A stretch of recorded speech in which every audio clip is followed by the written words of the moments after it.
Okay, welcome to Outcome T2. Now, Outcome T2 in section 2.2 of our textbook, if you look at the key terms, it just says see Outcome T1. That's because we're really going to base ourselves on the work what we did in T1. T1 can be it can cause a lot of confusion because there's just so many terms that we use and so many ideas we're trying to present all at once.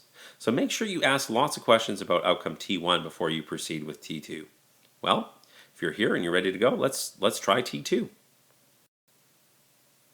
All right, in outcome T2, we're going to try to redefine the ratios that we saw in last year, sine, cosine, and tangent, in terms of points on the xy coordinate system.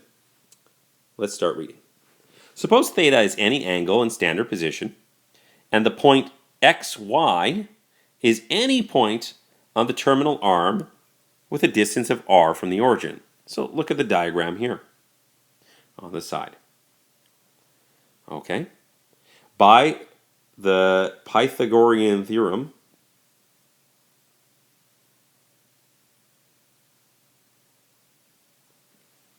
we would say that r is equal to x squared plus y squared, or the square root of x squared plus y squared. Now recall that the three trigonometric ratios that we defined in grade 10 are sine is opposite over hypotenuse, the cos of any angle is the adjacent over the hypotenuse, and the tangent of any angle is the opposite over the adjacent. We can now rewrite these in terms of x, y, and r.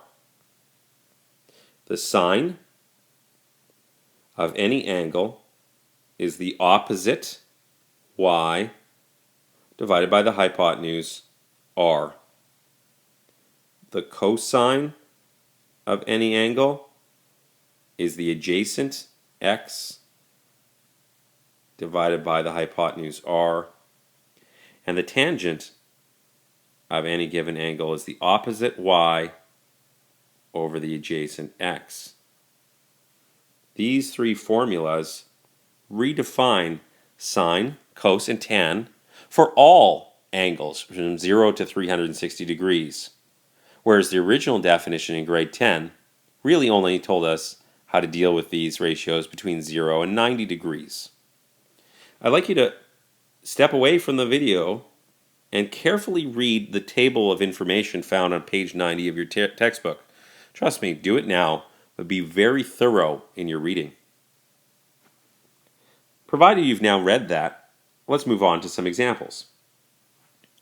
We want to determine the exact value for sine, cosine, and tangent for an angle whose terminal arm passes through the point 2, -5. And then finally, we're going to want to find the angle theta as well. Okay, let's draw a picture of what we're dealing with. This is the coordinate system, x, y. Since I control the picture, I'll just draw 2 and -5 onto my grid. And here's the point 2, -5. The angle theta has a terminal arm that passes through there. So the angle theta is this large angle here, somewhere between 270 degrees and 360 degrees. It has a reference angle. This little acute angle right there is the reference angle for theta. Well, using that reference angle, we can draw a right triangle and use that right triangle to find the values of sine, cos, and tan. The opposite side here is -5. Notice it's -5. We're preserving the fact that it's a negative number for y. And the adjacent for that reference angle is 2, +2. Now what's the hypotenuse? Well, to find the hypotenuse, we would say that 2 squared plus -5 squared is equal to the hypotenuse squared. We'll call it c. So that's 4 plus 25 is equal to c squared. And so that gives me 29 Square rooting both sides, I end up with c equals the square root of 29. I'll add that to my diagram. I'm now able to reach a conclusion about the sine, the cosine, and the tangent. The sine of the angle, well, that's the opposite, -5, over the adjacent, over the hypotenuse. I might have to go back to grade 10 here. Root 29. The cosine of the angle is the adjacent to over the hypotenuse, root 29. And the tangent of the angle is the opposite over the adjacent. Notice I've used essentially opposite and adjacent and hypotenuse to find these ratios, but I could have also used the formulas above. That sine is, well, y, -5, over r, root 29. Cos is x over r, and tangent is y over x. Just would give you the same thing. Now finally, it asks us for one extra thing. What is theta itself? What is this angle over here? This large angle right there. Well, as I said, we know it's between 270 and 360, and we want to find that angle. In fact, we'll be able to find that angle at the end of the next video. So for now, we'll just kind of leave that as a mystery. How would I find that angle? Okay, so in our next example, we are told this. Sine of theta is 2 over root 7. Theta is in quadrant 2.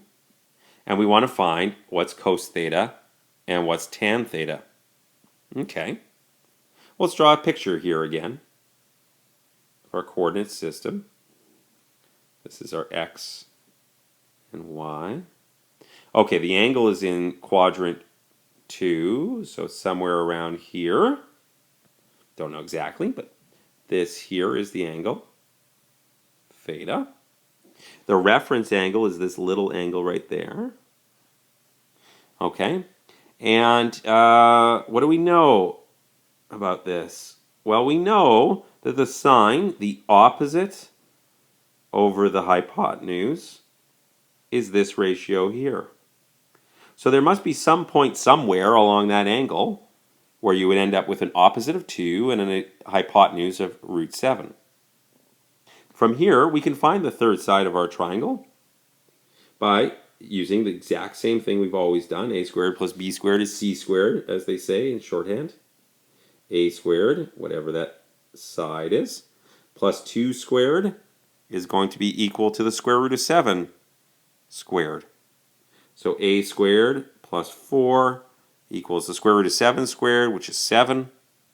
A squared is equal to 3. And so a is the square root of 3. Now wait a minute. Is it really the square root of 3? No. It's the negative square root of 3. Why is that? Well, we're looking at an x value that is physically going in a negative direction. So the value of x there is negative root 3. We can write our conclusions now. The cosine of theta is x over r. That's negative root 3 over root 7. And the tangent of theta is y over x. That's 2 over negative root 3, and so I'll put the negative sign out front. And for a final example, we have a point P on the terminal arm of theta equals 35 degrees. The distance r between P and the origin is 8 units. We want to find the coordinates of P. This is an interesting question. Let's just draw this picture here. Sort of zoom in on this quadrant. Here's our x and y. There's our angle at roughly 35 degrees. The point here, P, and this distance r is 8. So what I don't know is y and x. Well, this actually goes back to some stuff we did in the review at the start of trigonometry. To find side y, I know that the sine of any angle theta is going to be y over r. So the sine of 35 degrees is y over 8. Multiplying by 8, I get 8 times sine 35 equals y. And therefore, y equals, well, sine 35 times 8. Doing that in my calculator, I get 4.59. So, for half my conclusion, I could say that y is 4.59. What could I say for x? Well, I would simply use the cosine ratio to calculate for x. Again, that's the cos of 35 equals x over 8. Solving by multiplying by 8, we get cos of 35 times 8, which is 6.55 approximately. And so that is point P.